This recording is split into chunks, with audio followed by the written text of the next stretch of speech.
Manchester United start off in a 3-4-2-1, Ipswich in a 4-2-3-1. Got Muric in goal, Davis, Burgess, O'Shea, Tuanzebe, Kajuste, Moray, Smolitz, Hutchinson, Burns, and Delap.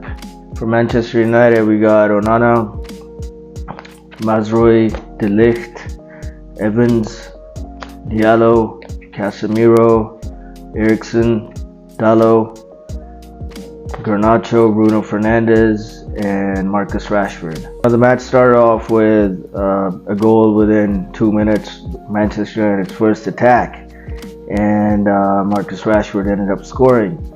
And everybody thought that, okay, wow, this is Amorim ball, and they're just gonna roll over Ipswich.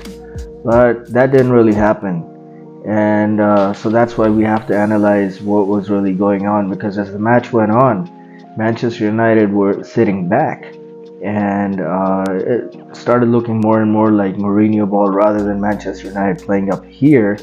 It was Ipswich that was playing up here, and Manchester United were sitting back, looking for the counterattacks, very much like Mourinho ball. And so at the end of the day, when it ended out 1-1 in a draw, there were more questions to be asked than answers after Amorim became the coach. And before the match, all the interviews and everything, that all the statements Amorim was making were really brilliant. It was showing a really mature coach who knows what's going on. Well, he probably does, but we're gonna have to see how this actually unfolds over a longer period of time. So now when Ipswich pressed, Hutchinson pressing Evans and overshadowing De Ligt, and we got Murray over here on Eriksen, Burns over here, and the fullback all the way over here.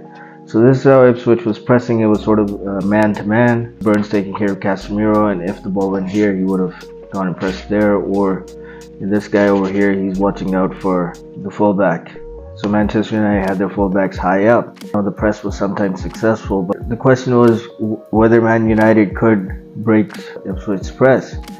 And for different reasons, it was sometimes successful, as in the first goal that happened, but most of the time it wasn't. And the question was, were the players doing what Amorim wanted them to do? The answer is that yes, they were. Although, fine, it's not very precise because it was the first game. So for United's goal, they basically successfully attracted Ipswich's press high up the pitch. Here's Diallo, and when the fullback pressed him, it was Bruno Fernandes who moved into the half spaces over here. Because he was free in the half spaces, attracting Ipswich center back, this created space for Diallo to burst into the goal. That's where you got the cross, and you got Marcus Rashford right here. The goal ended up happening. Okay, so for a big part of the game, United found the progression really difficult, and this was because United's back three, they were being pressed by Delap would trigger the press, and it would be a man-to-man sort of a situation. Casemiro and Eriksen, they were surrounded. There was always a player in front of these guys. So there was Hutchinson over here, Smolitz over here with Eriksen, and then if Bruno Fernandes dropped deep, there was Kajuste over here, and another one of the Ipswich guys over here. So the central area was blocked, and so United had to go on the sides. The key to the central progression was through Fernandes dropping deep or Garnacho dropping deep. That's what Amorim ball is. But why this was difficult was because, let's say, Fernandes dropped deep over here. Sometimes the center back would also follow him because it was a man-to-man, a very aggressive sort of a press, although it wasn't too high. United had 60% of the possession at the end of the game, and Ipswich had only 40%. Basically, they were playing around Ipswich's tactics. Sometimes, Nacho, this guy over here, and it was really difficult for United to actually break through. And they didn't do the whole match. It was a very slow sort of a game. and eventually Ipswich did end up scoring. So one of the ways United did get to progress the ball, even if it was from the outside, on the outside flanks, what actually did work was, for example, Evans had the ball over here, Garnacho would drop deep, Tuanzebe would follow him. When he'd follow him, all this space was open, and that's when, Dalot would get the pass from Evans. Obviously,